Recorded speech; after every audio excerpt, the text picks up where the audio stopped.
Good evening. I'm Andrew Natsios, the director of the Scowcroft Institute of International Affairs here at the Bush School of Government and Public Service at Texas A&M, and I'd like to welcome you to our event this evening. Just to remind all of you, there will be cards passed out by the Bush School ambassadors. If you have a question, write it on the card and pass it to either end of their row, and the ambassadors will pick it up and give it to the moderator, David Burse, who's sitting right here, who I will introduce in a few minutes. So to introduce our guest speaker, General Wolters, I'm going to ask the Dean to come up, Mark Welch, and he told, General Wolters told a story. I didn't know that the ranks were at that point that you first met, you were a captain, you said, and he was a lieutenant colonel. And being a lieutenant colonel once myself, a long time ago, I do know the difference between those two ranks. So, but Mark, if you could come up and...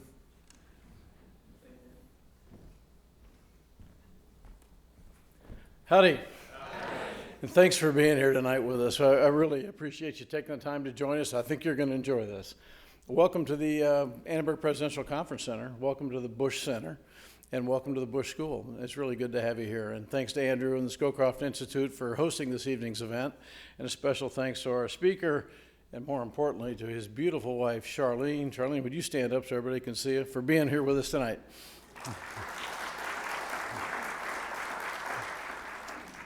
Charlene just finished 40 years of Air Force service, serving side by side with her husband. They've settled in New Braunfels, Texas. She is a Texas girl, now back home, and I don't think anybody could be happier after talking to her earlier. So it's really good to have you guys back here. We have had General Todd Wolters with us all week as the Fondren Visiting Fellow here at the Bush School, hosted by the International Affairs Department and Dr. David Burse. The great thing about having General Wolters here is that he came to work. He arrived Sunday night, and he has literally been at an event virtually the entire time since, either meeting and breakfast with university officials or with Bush School leadership, doing lunches with Bush School faculty, Bush School staff, Bush School students, going to classes morning and afternoon, meeting with donors last night for a reception here in the conference center. And then this evening, being willing to come into a public-facing event where he can talk a little bit about the security situation in Europe, U.S. interests there, or anything else you want to talk about. He has been working hard for us, and I think, as he'll probably tell you later, I think he's thinking the Bush School is working pretty hard for the country, too. And so it has just been wonderful to have him here. Todd Wolters graduated from the Air Force Academy back in 1982. He went on to earn a couple of other degrees. He has a Master of Aeronautical Technology from Embry-Riddle University. He also has a Master of Strategic Studies from the U.S. Army War College. He was also a Senior Executive Fellow at the Kennedy School at Harvard, and also a Senior Fellow at the National Defense University. So despite all that refinement, if you look kind of deep beneath the coats, he's really just a fighter pilot. That's what he's always been. He has about a little over 5,000 hours flying fighter aircraft, which is a lot these days in our Air Force. He flew the F-15, the F-22. He was an OV-10 pilot, for those of you who remember the OV-10, the T-38 as an instructor and as a commander of instructors, and also flew the A-10 for a while. Todd is a graduate of the Air Force's Fighter Weapons Instructor course, which we refer to as our PhD warfighter course in the United States Air Force. So he wasn't just a fighter pilot, he was a really good fighter pilot. And then he spent years as a weapons and tactics officer in squadrons, groups, and in a wing, developing the talent in those units to be ready to go to war at a moment's notice. So that's really where he comes from, and I know it's where his heart still is. Todd actually flew and fought in 4 separate conflicts, so he's also a very experienced and decorated combat pilot. And then, of course, he commanded and led units from the fighter squadron level to a flying group to a training wing to an expeditionary wing in the theater of combat operations. He commanded a fighter wing. He commanded a task force in Afghanistan. He was actually a deputy commander of U.S. forces in Afghanistan for a while. He commanded the 12th Air Force, which is the Air Force is assigned to U.S. Southern Command. So he also has experience leading and being both a warrior and a diplomat in Central and South America on behalf of the U.S. Southern Command commander. He commanded U.S. Air Forces in Europe. He commanded U.S. Air Forces in Africa simultaneously and had a third hat as a commander of NATO's Air Command. So he has been around Europe and Africa a whole bunch in the last 10 years or so.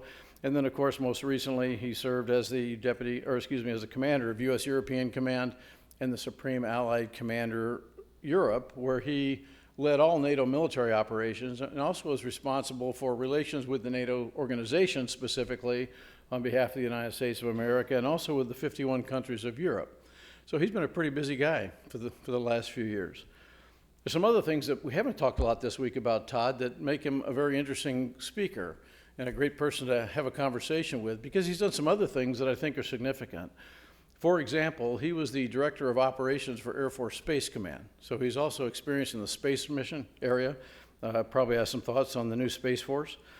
He was then the Director of Operations for the United States Air Force and ran air operations globally for the Air Force. He moved from that job to being the Director of Operations for the Joint Staff and was responsible to the Chairman of the Joint Chiefs and to the Secretary of Defense for U.S. military operations globally. An unbelievably busy job, by the way. He also served as the Director of Legislative Affairs for the United States Air Force, so he spent a lot of time on Capitol Hill. He's worked with Congress on everything from budgets to the latest operational activities somewhere around the world that may or may not be going well. He's an incredibly talented guy. He's an incredibly well-prepared guy for the roles he fulfilled as a senior officer, and more than that, he's an incredibly nice man. He's a great husband, he's a great father, he's a great friend, and he is a great representative of this nation, which is why we're so proud to have him here tonight. Ladies and gentlemen, General Todd Wolters.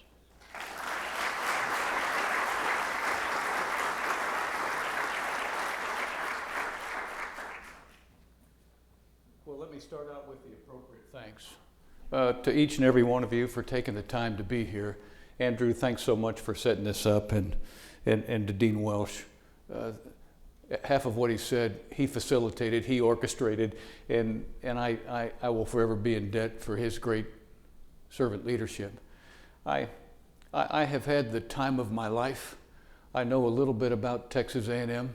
We tried very hard 25 years ago to get our oldest daughter into Texas A&M, and she did what happens to most folks that can't get to Texas A&M. She quickly graduated from Texas Tech.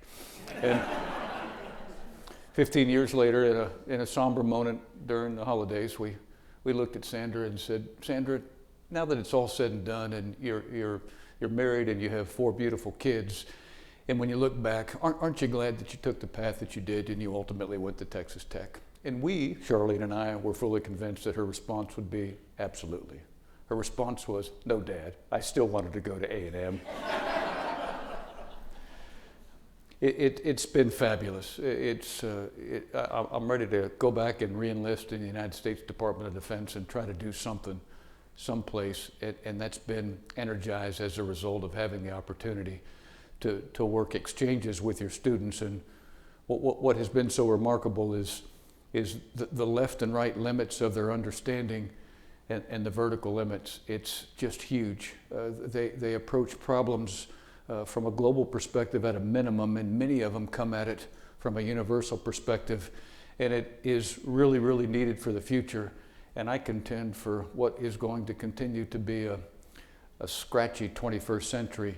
It will be something that will really help the nation, because we're all starting to see as conflicts start to reappear on the forefront that the human capital, the human intervention is all that much more required. And I certainly had the opportunity to see that in a front row depiction when I was sitting over in Europe. I'd like to just take a couple of moments to talk about the European theater, and it would be an incomplete discussion if we didn't talk about the one human that was responsible for starting it, and that's a picture of President Eisenhower. And in 1949, he was referred to as the father of NATO. He would tell you that he was not the father of NATO. And in 1950, he became the first supreme commander of Europe. And President Truman promoted him, and it was a nice reward, but as you recall, Ike had been awfully busy for the previous decade doing a lot of work overseas. And at the end of his tour serving as the Supreme Allied Commander for Europe, he needed a visa to get back into the United States. It was a tough transition for the family. I mention this only because so much of Ike's comments are written in the history books and in our special notes that we hold at UCOM headquarters and at SHAPE headquarters. And shockingly to no one here, so much of what he advocated for in 1950 has been center spot of what we need today in 2022. And most of you may not know this, but this Supreme Allied Commander Europe has two responsibilities. In one of your command hats, you are the commander of all the NATO European military forces. And in your other hat today, you're the commander of the United States European Command. You are the commander of all of the U.S. assigned forces that are in Europe. And in Ike's day, to start this process, President Truman was adamant that Ike would be dual-hatted, and his second hat was called SACEUR back in 1950. And Ike was very, very reluctant to take that posting. He believed that he should just command as SACEUR and someone else should serve as the U.S. SACEUR commander. And the reluctance on Eisenhower has been curious, and many have written as to what that reluctance was. But being the human that he was and the experiences that he maintained, he was very concerned about undue overriding U.S. influence in the European theater. And he was concerned that in his day and in the future, it would be difficult to ensure that the rest of the nations could continue to support the U.S. to the degree that they had through World War II if they were smothered by too many U.S. commanders. Well, and when it's all said and done, President Truman is the president, and he said, no, Ike, you're going to be dual-hatted.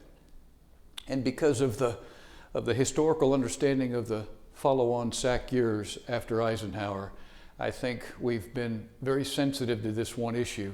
And I can tell you that when I took the posting, I was very aware of this issue, and it is certainly something that has kept the faith with the United States and with NATO as we started back in 1950 to the present.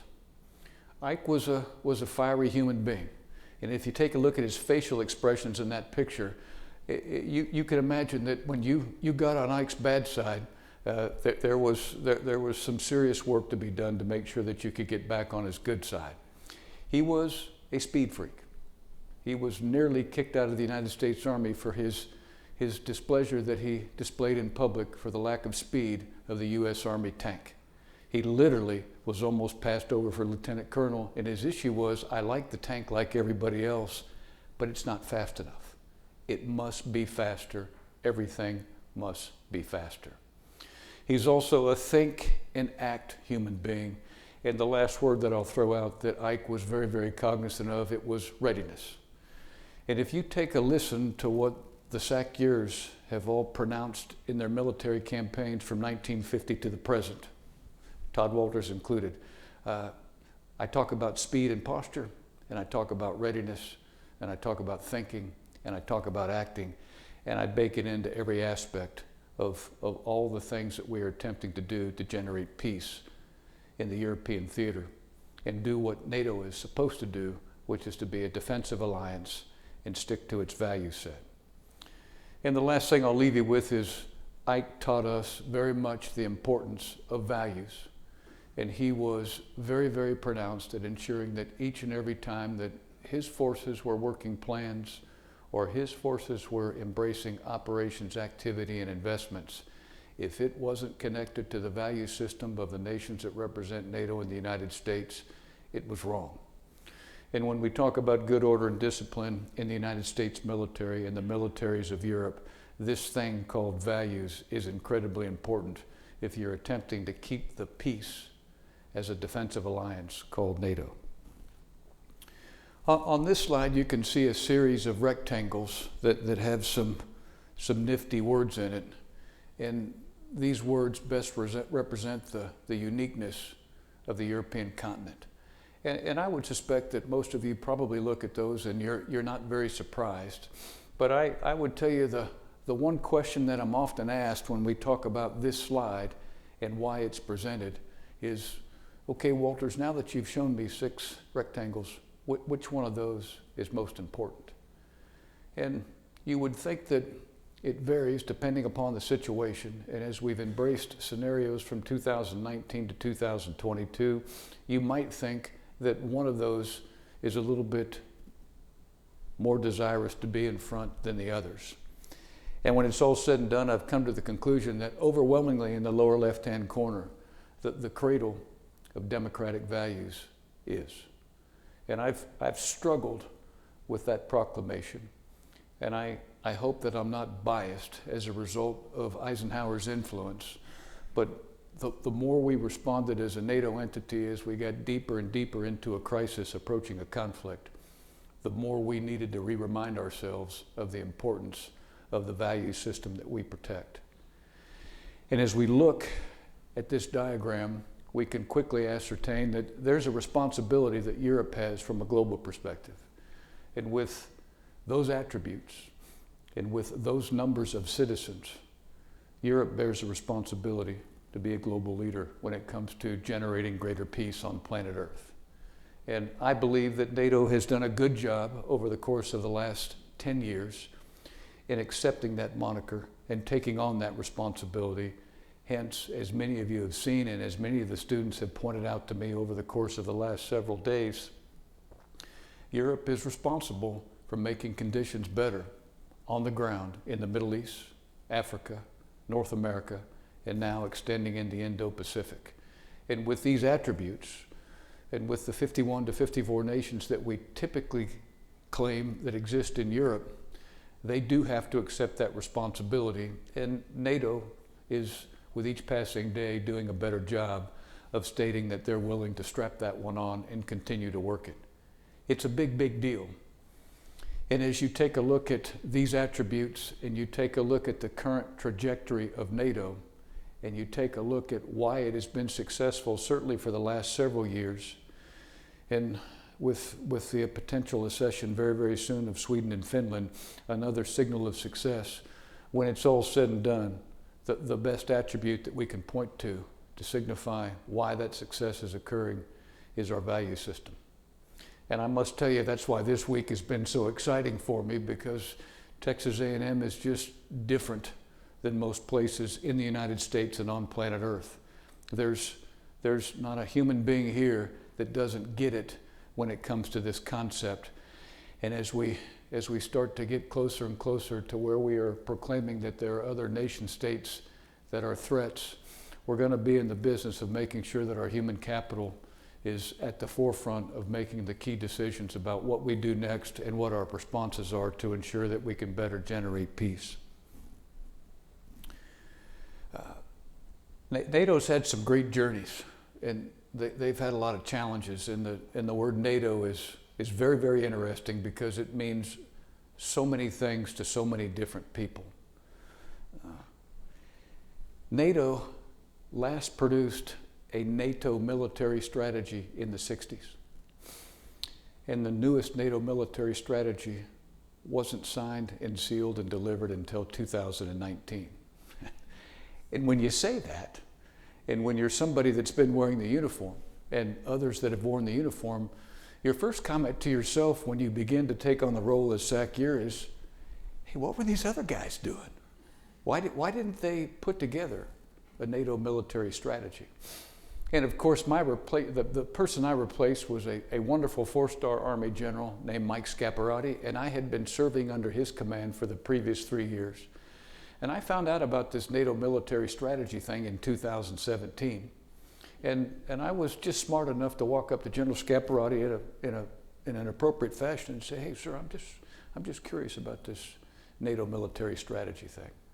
Why haven't we had one approved yet? And his comment to me is, hey, big boy, if you think you're so smart, go out there and make it happen. And I say all this because NATO has 30 commanders today, 30 ambassadors that represent 30 nations. They are the commanders that make the decisions in NATO, not the wonderful Secretary General who is a Norwegian leader named Jens Stoltenberg. He bears the responsibility of getting all 30 of those ambassadors into one room and delivering the challenge statement and attempting to achieve the decision. And no matter what the decision is, if all 30 don't agree, it does not get approved. And from 1967 to 2019, the North Atlantic Council, which is the body of work of all 30 ambassadors, turned down at least 100 times SACEUR's presentation of a NATO military strategy, and they wouldn't approve it. And the reason they wouldn't is because this thing called threats. And I think we all kind of get it. When you are bold enough to proclaim a threat, you strap on a lot of responsibility to make sure that you can track it and follow it and respond to it. And until you can do that, you need to be careful about who you call a threat, because all of a sudden one day when the word gets out that you've called somebody else a threat, they're going to get mad, their friends are going to get mad, and you have to make sure that you escalate manage so that all of a sudden you're not the one responsible for the spark that generated World War III. So in 2019, after work that had been specifically started in 2002, we got to the point to where the NAC approved, all 30 nations, a NATO military strategy. And the reason we all want strategies is once you produce a strategy, you have to proclaim a threat. And in 2019, we put Russia and international terror groups in the threat category. And for ones that could soon graduate to threat category, we put them in the challenge block that you see depicted on the map. And again, there is a security responsibility from a uniform military perspective to be able to cover down on those threats and those challenges. But the benefit of making this move was purposeful to continue to promote NATO unity. And that was something that was being heavily threatened by Russia starting in 2016. And as we got towards 2020, it was something of grave concern for all of us. And when you have a strategy and you have a threat, you now have the luxury of being able to produce plans at the NATO level, at the national level, at the regional level. And those plans actually depict the effects that you hope to deliver in certain regions of Europe. And those effects force nations to be able to come up with published requirements with military force elements to support the entire process. So at the end of the day, you can have a nation that is willing to commit with a set of resources because they have a strategy, they have plans, they have desired military effects, and they have requirements. So a citizen in Estonia can now contribute €5 to the government in the form of taxes. And their leaders are now able to say that we kind of have legal documents that make sense, that tell you where your €5 is actually going, and we'll be in a system to where we can more smartly establish requirements and effects associated with plans and strategy in the future. And all that started in heavy work in 2002, and it is in hyper heavy work as we speak today. And it sounds very corny, it is incredibly boring, but it is part of this value system that we hold so dearly, because our citizens of our great nations here in the United States and in Europe deserve a say in the requirements that they are supporting that allow their nation to defend their territory. And I'm very proud of these advances. I'm very, very grateful for Jim Jones, the SACEUR in 2002 and 2003. And he had to do a lot of coaching with me along the way to get us to a point to where we're finally in the position to where those nations are developing their national defense plans and strategies. Those requirements are in print. And today we have a much better feel for what Norway should have, and what Sweden will hopefully have very, very soon, and what Romania needs from a military perspective to better service these threats and these subsequent challenges. A big, big deal that is pretty boring and pretty corny, but it means a lot to the process and the system and the strategy and the values and the integrity of the European community, and wanting to be one of those regions that should serve as a global leader. These are the kind of things that we hope to see replicated in the Asia-Pacific region. From an alliance perspective, it's something very, very difficult to do, but it's something that we are afforded the opportunity to execute in Europe because we have this thing called NATO. And it's tough to fight with NATO, but it's impossible to win in Europe without NATO. And I'm just proud to report that we're doing some pretty good thinking. And when I start to talk to the young talent that exists at this organization and that exists at these schools, it's going to be something from a problem set for them that they can embrace for decades to come. And I think we've got a group of folks here that will allow us to really accelerate our victories in those areas. Before I go to the very last slide and close down, I will just tell you that the pictures of those two gentlemen, they're purposeful. They are the pulse of the militaries in Russia and in China. And we all know that Xi on the right-hand side. And we all know that it's hard to figure out who's in charge of the military in China. And I was able to take part in one of the China classes, and I could tell inside of the class, we all admitted, as did the instructor, that it's very difficult to figure out who's in charge of the military in China. And most of us would agree that Xi's a good starting place.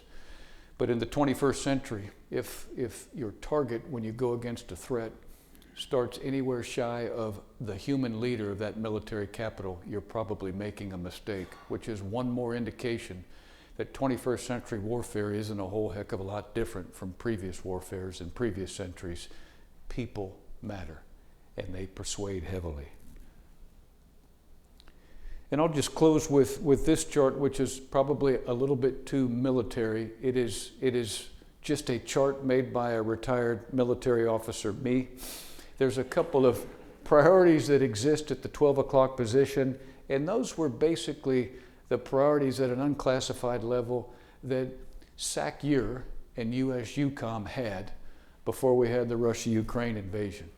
And you can see that those priorities reflect the values of NATO, a defensive alliance only, but they're also very, very heavy-handed with respect to admitting to the fact that we have a threat, and it's Russia, and their nefarious influence is something that we need to continue to watch. And there's a whole bunch of odd size rectangles that are depicted on this slide that are items that are bedded into each and every one of our plans, our operations, our activities, and our investments. And those rectangles are all constructed for the purpose of reinforcing the values and the purpose of the alliance and the values and the purpose of the 30 nations that represent that alliance. And they're all the things that we're doing in the 21st century that we think are unique. But what is really funny is to go back and look at the history books and take a look at what Ike Eisenhower was doing in 1951, what Jim Jones was doing in 2003, what Admiral Stavridis was doing in 2014 and 2015, and all of those haven't changed a whole heck of a lot. And when we first started this discussion, we talked about one of the things that was near and dear to President Eisenhower, and that was readiness, and that was speed, and you can see those reflections in all those diagrams. I will just say one thing to the group, and you'll hear this more and more from Europe if it interests you. In the lower right-hand corner, you see these things called competition, crisis, and conflict. One of the things that one would think has changed in the 21st century is how important it is for fielded militaries to always be comfortable to transition out of competition into a crisis and into a conflict. And the seams that exist between those states create problems. And if the way you shoot, move, and communicate, and you conduct your operations and activities and investments, if it's dramatically different when you come out of competition and you go into crisis, you have big problems. And if it's different when you come out of a crisis and you go to a conflict, you have bigger problems. And good, smart militaries bear the responsibility to look at those seams and try to set the conditions from an architectural standpoint to make sure that the construct that is sitting on top of competition, crisis, and conflict is as similar in responsibilities and authorities and architecture from left to right. And if it's not, you have troubles. And of course, as a young officer thinking I was really smart, I recognized this about 10 years ago, and I thought it was something that I knew that nobody else knew. But I was wrong. Plenty knew about it. And I'm proud to report that the 29 other nations that represent NATO today are very, very familiar with it and working very, very hard on it, and had been for a very long time. And as we approach Russia-Ukraine, It was the first opportunity for NATO's militaries since World War III to be able to test their mettle with respect to how well they could transition out of daily competition into a crisis and be postured for conflict, which is exactly what NATO is doing today. I'll stop there and just end with the four big rocks that we had the opportunity to embrace during my time serving as SACEUR and the commander of US EUCOM. When we first started the journey back in the summer of 2019, Iran was causing fits for NATO. NATO had and continues to have a mission inside of Iraq called NATO Mission Iraq. And we have NATO military forces in the vicinity of Baghdad and 2 other training areas responsible for assisting the Iraqi military in improving their ability to command and control and shoot, move, and communicate at the tactical level with their forces. A pretty busy mission with about 200 uniformed military members from NATO. And if many of you remember back in the summer of 2019, some bad people in Iran were taking pot shots at the US forces and the NATO forces in the vicinity of Baghdad with pretty indiscriminate RPGs. And we obviously had some pretty good intel, and we were making sure that we could do all we could do to protect our forces. And at some point, we were losing with respect to growing force protection from a NATO perspective, and we had to uplift a NATO mission completely out of the country of Iraq and move it to Kuwait. And few people knew about it. It was a big, big deal. Luckily, there was no loss of life on behalf of the US or a NATO military member, but many folks were injured. And that mission has continued to survive.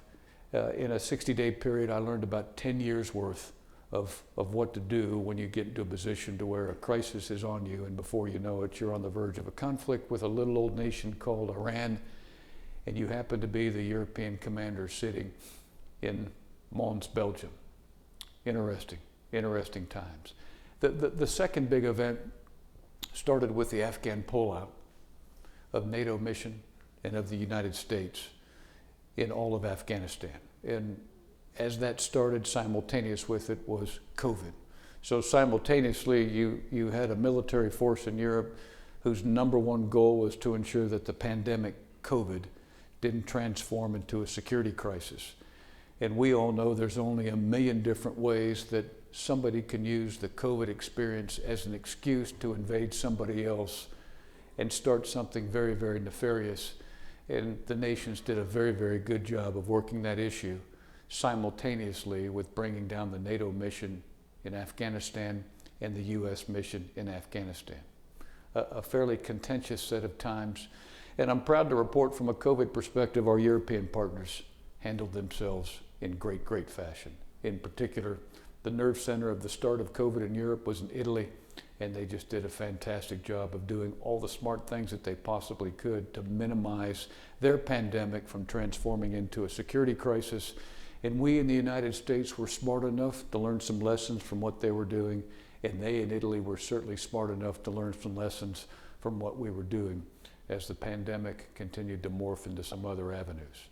And the final event that really started on the books in February of this year, but really kicked off in the summer of 21, was Russia's invasion of Ukraine. A big event, an event that will probably go on longer than any of us would prefer, but one that has challenged the United States and one that has certainly challenged NATO, but one that has many silver linings that we're taking advantage of in the future. And I throw those 4 scenarios out in case there happens to be any questions, but let me close by saying it's really good to be here. This is a special, special place. Everybody is smitten with values and treating other human beings with dignity and respect. And I had one more illustration of it this morning.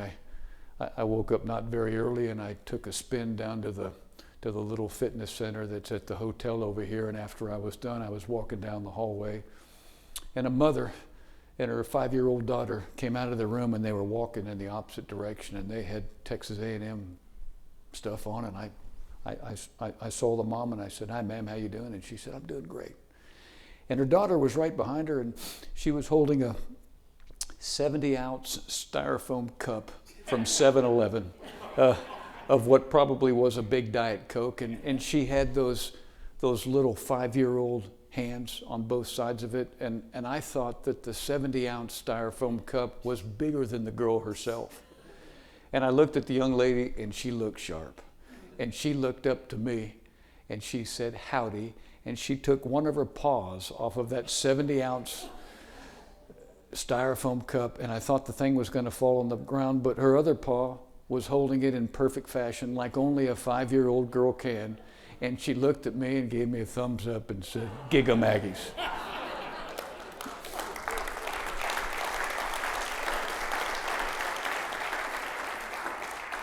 And really my first comment was, Dean Welsh found a way to get that girl here and do that. So thank you all so very much for the opportunity to spend these few minutes with you, and a bigger thanks for the opportunity to spend some time with the great human capital who you have facilitated their success with all of the lessons learned over the years. It's great to be here. Thank you. You've had a chance to visit and talk with our students. And while you are, if you have questions, please write them down. But while we're collecting questions, I wanted to ask a couple of my own. And you made a comment with your last slide of it perhaps being too military. My next questions may be a little too academic, but I'd like to try them out if you'll indulge me here. We have a concept that we teach our students in the sort of the core introduction to international relations theory class. The concept is the security dilemma. And it's the proposition that the things that we do to make our own country feel more secure, arming, forming alliances, unfortunately have the effect of making our adversaries feel less secure, and in short, the security advantage disappears quickly. And an example that is often sort of tossed out when teaching the security dilemma is perhaps NATO expansion. So in this sense, I think one can certainly see all the benefits that NATO provided us during the Cold War. But it's been argued, and I'm not saying I agree with this argument at all, but it has certainly been argued that the expansion of NATO in the post-Cold War era had the effect of making Russia feel much less secure. So if I could get your 2 cents on this, how do you think this is an example that it's accurate in terms of security dilemma? I could imagine a story that Russian invasion of Ukraine really has very little to do with NATO expansion. Yeah. Well, the first thing I would say, if today NATO only had one nation instead of 30, Russia would still say what they're saying. And that's Russia. The other part of it goes back to many of the things we just talked about, David, and you and I have shared this earlier, the purpose of the organization that you present. If Ike was not as smart as he was and didn't proclaim that we were going to generate peace in a defensive alliance and utilize collective security. And collective security is if you attack one of us, you're going to have to attack all of us. But we are a defensive alliance, and if the enemy violates our sovereign territory or our sovereign domains, as a defensive alliance, we will collectively defend ourselves. And if you do anything outside of those left and right buoy limits of those values, you make a mistake, no matter what you do. And I'm proud to report that the current Secretary General, he knows that better than any other human being I've seen on planet Earth. And he takes that mindset into so many different venues and never, ever, ever forgets it. And on many occasions, he's forced at press conferences to field numerous questions on this very subject. And the way that it typically ends is, we are democracy in action. And this is our charter. We are sticking to our charter, and we won't change unless, of course, the commanders of NATO, the NAC, decide to do so. And as NATO's in the process of expanding from 30 nations to 32 with the addition of Sweden and Finland, the first chorus of outpouring that we heard was from the nations outside of NATO as to why is this taking so long. The accession process to get into NATO is very comprehensive for all the reasons that you just laid out, David, to make sure that the value set of the nation that is coming on board has demonstrated in the past and will demonstrate in the future all of the qualities to not forget that this is a defensive alliance and they won't promote otherwise. The other thing that's changing in the 21st century is this requirement to project peace outside of the European continent. The current Secretary General is always nagged by many nations to do more with the powerful 30 nations that he possesses and to project outside of his continent, and he's doing so. But he's doing it in a very slow, deliberate fashion to make sure that he never gets too far away from the original set of values that we are responsible for. Thank you. Another kind of academic-y question, but it's often proposed in international relations when we look at international institutions like NATO, that there is what we call a width-depth trade-off. And by width, us academics are referring to the number of member states. And by depth, we mean the effectiveness, the amount of cooperation within the institution. So certainly NATO has gotten wider, founded with 12, now 30 countries. So undoubtedly the width has expanded 2.5 times. So the question I'd like to ask is, what is your sense of NATO's depth over the same? Has it gotten deeper? Or perhaps a better question, is there any evidence that it has gotten shallower? That's a fantastic question. And in many areas, I worried about the depth. The width, I believe, is very manageable. And for so many in the room, the way Europe is set up, you kind of have the northeastern section of Europe is the Baltics. It's Estonia, Latvia, Lithuania, and Poland. And you hear a lot about what they're doing, and the width and the depth of that region is fairly mature, still needs focus, but it's pretty set. And in southeastern Europe, you have Slovakia, Hungary, Romania, and Bulgaria, all fairly close to bad guy territory and the Black Sea coast on the western side. A busy, busy place. Getting deeper, needs to continue to get deeper, but in the process of improving their depth. Now you go from the southeastern portion of Europe and you get to this place called the Balkans and the Western Balkans. And I have so many friends out there that have served in Europe and they're smiling with me. That is an area that is in dire need on depth work. And it is to make sure that from an alliance perspective, there's an understanding inside of the nation of the exact responsibilities of the few nations that are on the periphery that have just accessed to NATO, and the kind of support that they can expect to receive from those nations, and the repetitions and repetitive exercises and operations that need to be injected on that community to make sure that that depth builds in the Balkan region. And it takes a lot of time, it takes a lot of work. The Secretary General grew up in a political family. His father was a minister in Norway, just like he was, and Jens Stoltenberg was also the Prime Minister of Norway, and his father was a special envoy in the Balkans for 15 years. And Jens Stoltenberg spends a lot of time making sure that we in NATO, from a military posture, understand our requirements and our duty in the Balkan region, and that is one area that I would tell you that depth is needed. It's in work.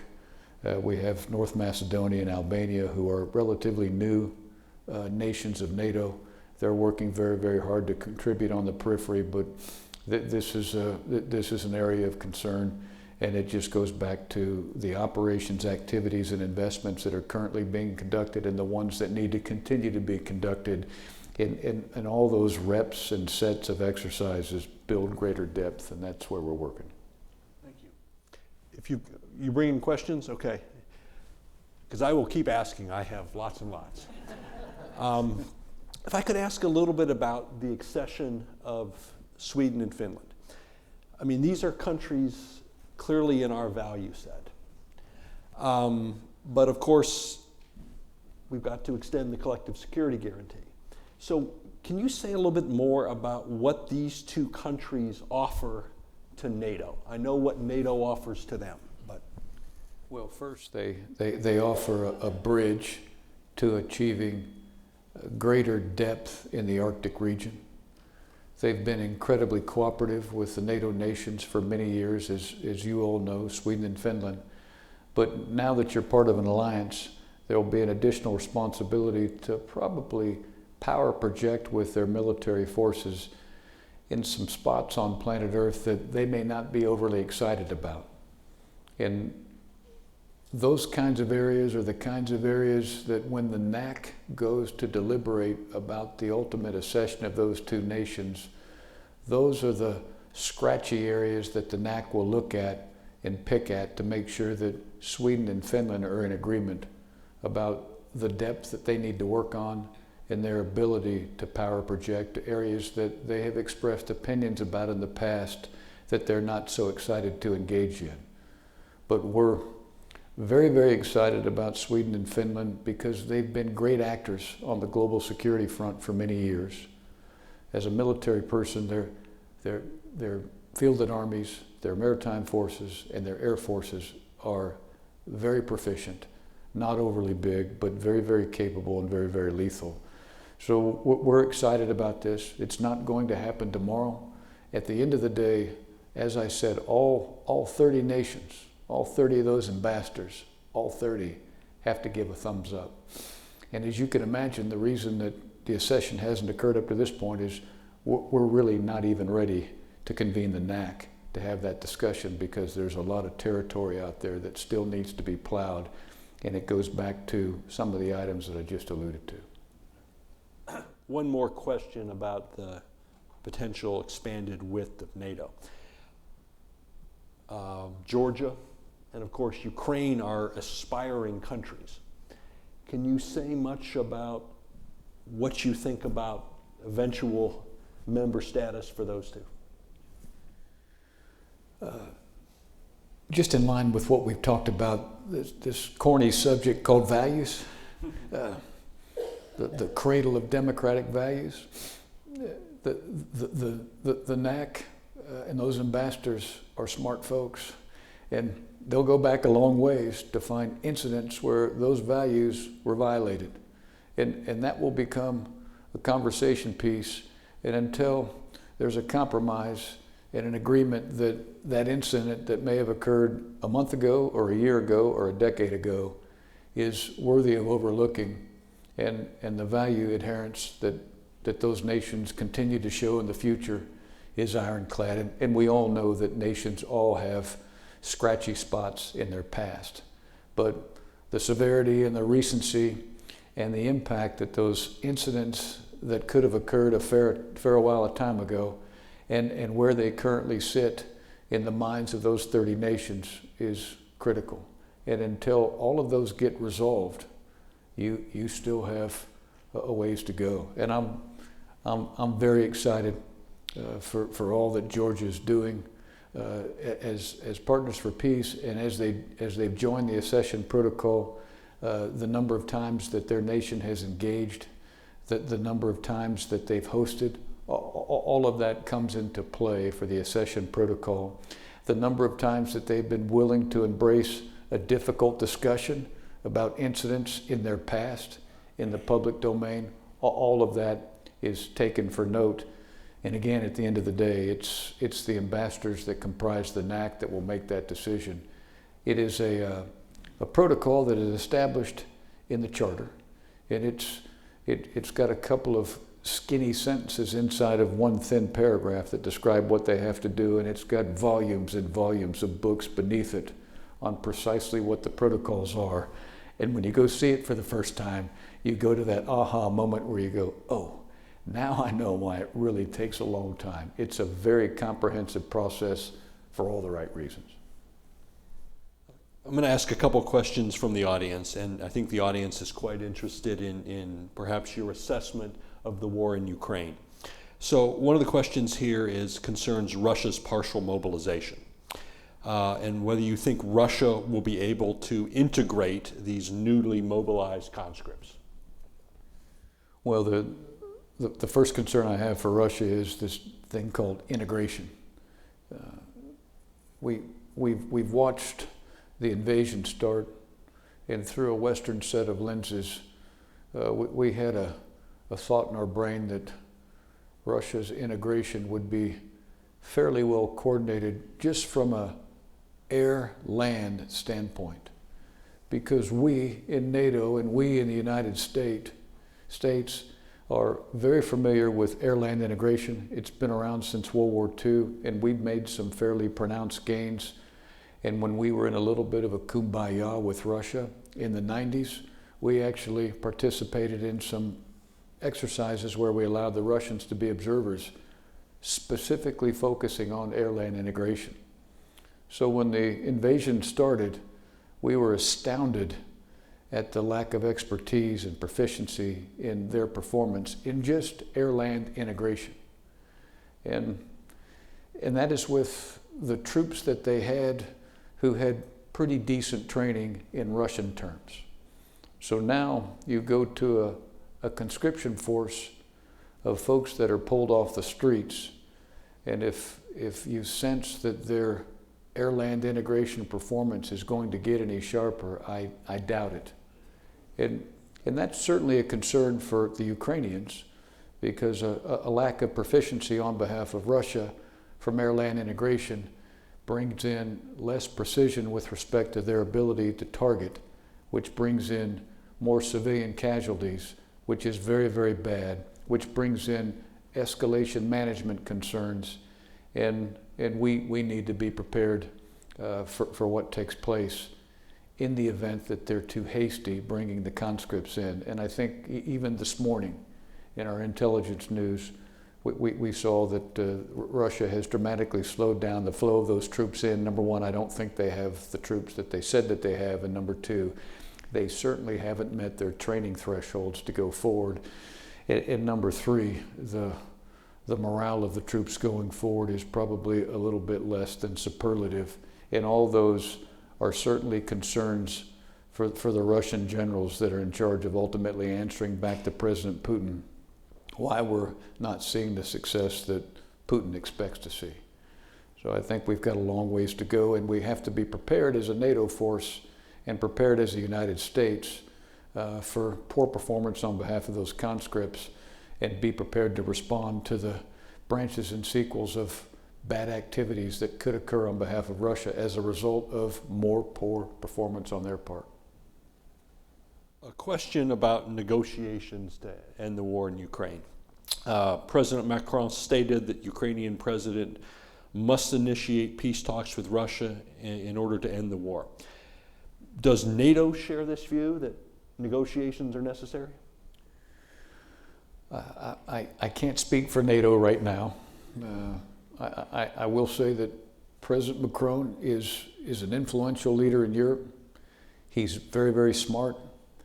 He made this statement recently for a purpose. He's attempting to promote greater engagement with Russia as we speak, and I would bet my bottom dollar he did so because of the recent change in mindset on behalf of President Putin with respect to the grain embargo and Russia's stance, and that was just yesterday. And I know that President Macron made a subsequent statement. That is a unilateral France opinion. It's probably one that is shared by many NATO nations, not all 30 for sure, but several. And this is President Macron's way, with the influence of his nation, trying to get to a better end state in Russia, Ukraine. And he's not overly concerned about where NATO wants to go on this. He is President Macron. He's the president. And I actually don't mind what he's saying. And if France wants to go out and make this promotion of improving dialogue, so be it. And I think he's picking his moments from a strategic position with a lot of knowledge that I don't know about. But I'm not surprised, given what's taking place in the Black Sea with respect to the deliverance of wheat, how it stopped and started and restarted. There could have been a recent phone call between President Macron and President Putin that none of us know about, and he's trying to push the issue. And I think we would all agree is another change in the disposition of this conflict will be when we can finally start to reestablish at least safety deconfliction dialogue between national leaders back into Russia.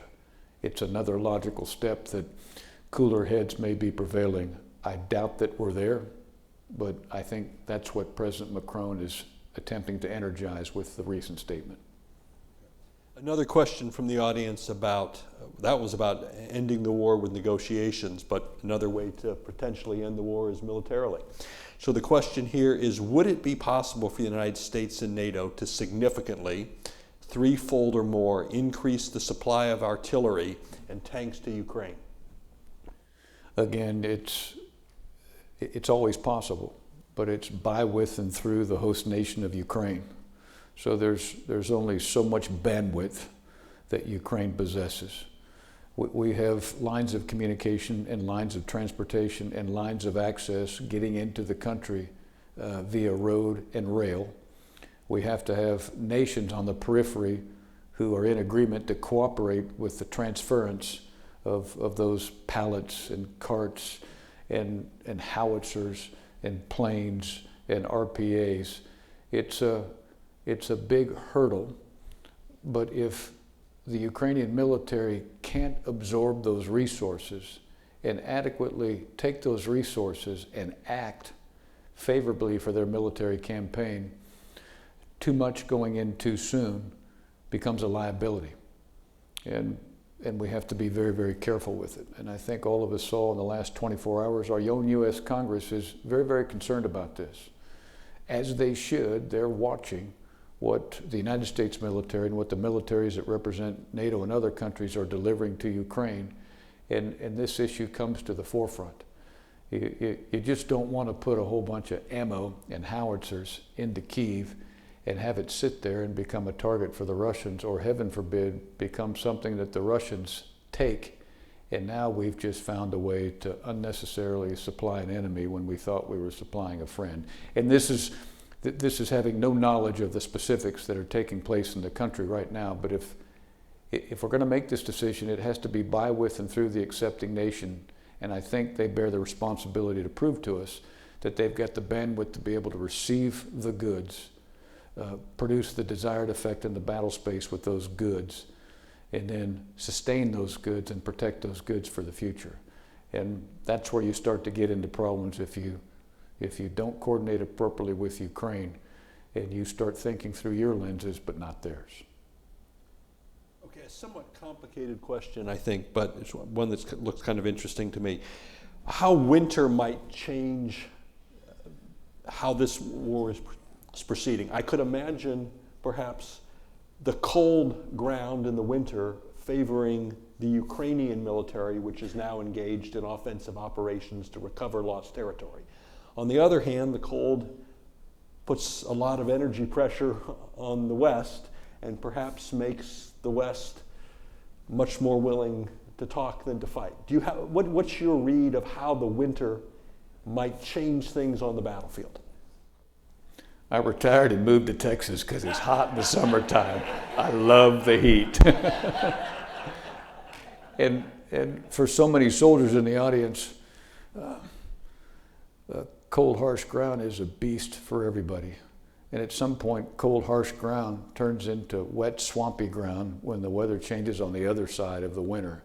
And that in particular is where you start to have a trouble spot. And as you can well imagine, this isn't Europe's first swing at the plate with respect to oil transactions and challenges. And there are numerous plans in place for the transference of many gallons and gallons of oil in the right place at the right time to stockpile, so that the militaries on the periphery are prepared in support of Ukraine to be able to assist with what they anticipate could be increased demand signals for this oil when we really transition into the tough times. And I won't speak for what is taking place today. I'm pretty certain preparation is in play. And this is not a new practice for the European continent. We in the United States have transferred a lot of fuel to a lot of posts for many, many years to make sure that we had the appropriate reserves, that in the event a pipeline that was owned and controlled by Russia was shut down prematurely, and we were in dire straits with respect to the potential of not having access to oil. So this stockpiling of oil is a pretty well-oiled practice, so to speak, on the European continent today.